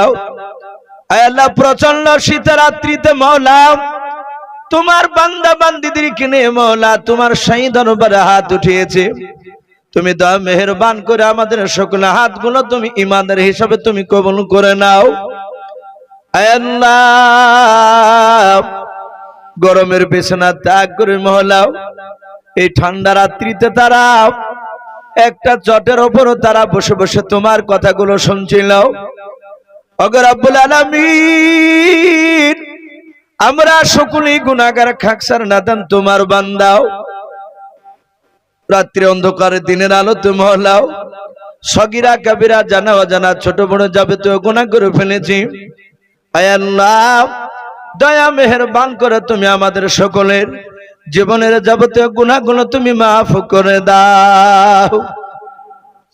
আয় আল্লাহ, আজকে নওদাপাড়া মাদ্রাসার পবিত্র জালসার মাহফিল তুমি কবুল করে নাও। আয় আল্লাহ, যেই সব তোমার বান্দা বান্দিরা টাকা দান করেছে মওলাও, সকল বাপজি ভাইয়ের মা বোনদের টাকা দানগুলো তুমি কবুল করে নাও। আল্লাহ, তাদের নেক মাকসুদ তুমি পুরা করে দাও। আল্লাহ, যাদের আব্বা মা না চলে গিয়েছে তাদের বাপ মার কবর আযাব মাফ করে দাও। আল্লাহ, কার দাদা দাদি নানা নানি ছেলে কার মেয়ে অনেকে চলে গেছে আত্মীয় স্বজন, আল্লাহ তুমি তাদের সকলের কবরে আযাব গুলো তুমি মাফ করে দাও। রব্বুল আলামিন, এই জালসার মাহফিল তুমি কবুল করে নাও, এই মাদ্রাসাকে তুমি কবুল করে নাও, এই মাদ্রাসার হেড মাওলানা হাফেজ সাহেবকে তুমি কবুল করে নাও। আয় আল্লাহ, মাদ্রাসা সেক্রেটারি ক্যাশিয়ার সভাপতি সকল কমিটি ভাইদেরকে কবুল করে নাও। রব্বুল আলামিন, যে সব বান্দা বান্দিরাও জালসা শুনতে এসেছিল অনেকে বাড়ি চলে গিয়েছে, তাহলে এখনো অনেক তোমার বান্দা বান্দিরা বসে আছে, সকলকে তুমি ইমানদার হিসাবে তুমি আমাদের কবুল করে নাও। আয় আল্লাহ, আমাদের সকলকে আসমানি বালা জমিনি বালা থেকে হেফাজত করো, আমাদের সকলের বাড়িতে রোজের আজকের বরকত দাও। আয় আল্লাহ, আয় আল্লাহ, আমাদের সকলের বাড়িতে রোজের আজকের বরকত দাও। সারা পৃথিবীর মুসলমানকে তুমি হেফাজত করো, খাস করে ভারতবর্ষের মুসলমানদেরকে হেফাজত করো। আয় আল্লাহ, এই দোয়াটুকু নবীর ওসিলা করে বলে কবুল করে নাও। যত নবীর রসুল ওলি আলিয়া পাঠিয়েছে সকলে আরো শোনো তুমি পৌঁছিয়ে দাও। সুবহান রাব্বিকা রাব্বিল ইজ্জাতি আম্মা ইয়াসিফুন ওয়া সালামুন আলাল মুরসালিন ওয়ালহামদুলিল্লাহি রাব্বিল আলামিন। আসসালামু আলাইকুম ওয়া রাহমাতুল্লাহি ওয়া বারাকাতুহু।